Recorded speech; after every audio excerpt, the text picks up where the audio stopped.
আসসালামু আলাইকুম এভরিওয়ান, আপনারা সবাই কেমন আছেন? আশা করছি ভালো আছেন। আল্লাহর রহমতে আলহামদুলিল্লাহ আমিও ভালো আছি। আজকে ভিডিও টাইটেল এবং থাম্বনেল দেখে অবশ্যই বুঝে গিয়েছেন যে আজকের ভিডিওটা কী নিয়ে হতে যাচ্ছে। আজকের ভিডিওটা হতে যাচ্ছে আমরা যে মুরগিগুলোকে খাবার দিই, এই যে আমার এখানে আছে তিনটা ছয়টা ফার্মি মুরগি। মানে আমি এদেরকে কম খরচে কিভাবে খাবার দিই বা এদেরকে কম খরচে কিভাবে পালন করে এত বড় করতেছি। মূলত আমি এগুলো পালতেছি ডিমের জন্য। বড় করব, ওদের 4 মাস 4.5 মাস লাগবে ডিম পারতে। তো আমি ওই পর্যন্ত পালার চেষ্টা করতেছি। তো আমি ওই পর্যন্ত যদি আমি খাবার শুধু ফিডই খাওয়াই এদেরকে, তাহলে কিন্তু আমার অনেক পরিমাণ লস হবে। তো আপনাদেরকে আমি দেখাবো আজকে শর্টকাটে সহজে কিভাবে আপনারা এদেরকে পালন করবেন কম খরচের মধ্যে। তো বেশি কথা না বলে মূল ভিডিওতে আমরা চলে আসি। প্রথমত আমি বাজার থেকে আনলাম হচ্ছে ফিডের সাথে আমি কি কি মিক্স করে ওদেরকে খাওয়াই যাতে আমার কম খরচ যায়, ওটার ভিডিও আপনাদেরকে দেখাচ্ছি। তো আমি প্রথমে ফিডগুলো আনলাম, আনার পর এগুলো আপনাদেরকে বের করে দেখাচ্ছি যে আমার এখানে আছে ফার্মি মুরগিদের জন্য আধা কেজি ফিড, মানে 500 গ্রাম ফিড। তো এগুলো আমি প্রথমে রোমে রাখবো। রাখার পর আমার লাগবে হচ্ছে মিটার। যদি মিটার না থাকে আপনারা অনুমান করে নেবেন।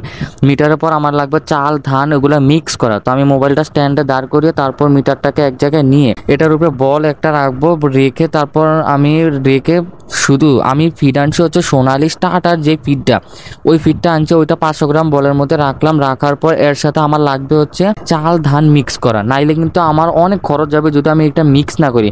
তো আমি 500 গ্রামের সাথে মিক্স করবো হচ্ছে 300 গ্রাম। 500 গ্রাম ফিডের সাথে মিক্স করব আমরা হচ্ছে চাল ধান, ওগুলা মিক্স করব, মিক্স করে ফিডের সাথে মিক্স করব। তো তারপর এগুলাকে করব হচ্ছে 800 গ্রাম। 800 গ্রাম করার পর এগুলা প্রথমে ভালো করে মিক্স করে নেব। মিক্স করে নেওয়ার পর এগুলাকে অনেক সুন্দর করে একটা ডিব্বাতে ভরে নিব। এরপর আপনারা তো বুঝতে পারলেন যে আমি ওদেরকে কিভাবে কম খরচে এদেরকে পালন করি। তো আমি যদি এভাবে 500 গ্রামের মধ্যে 300 গ্রাম ধান বা চাল মিক্স করে দিই, তাহলে কিন্তু এরা অনায়াসে খায়। আপনারা জানেন যে মুরগির ধান বা চাল খেতে অনেক ভালোবাসে। তো আপনারা এদেরকে এগুলো খাওয়াবেন।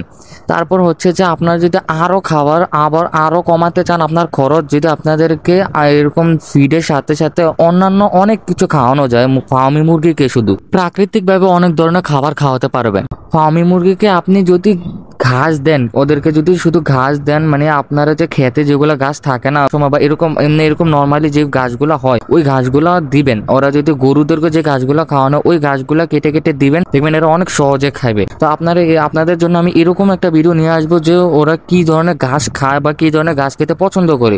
তো আপনারা আমার ভিডিও দেখার জন্য অপেক্ষা করবেন, পরবর্তী ভিডিও দেখার জন্য। আর আপনাদেরকে আরো সস্তাভাবে কিভাবে ওদেরকে পালন করা যায় ওইরকম একটা আপনাদেরকে ভিডিও আকারে দেখিয়ে আসবো।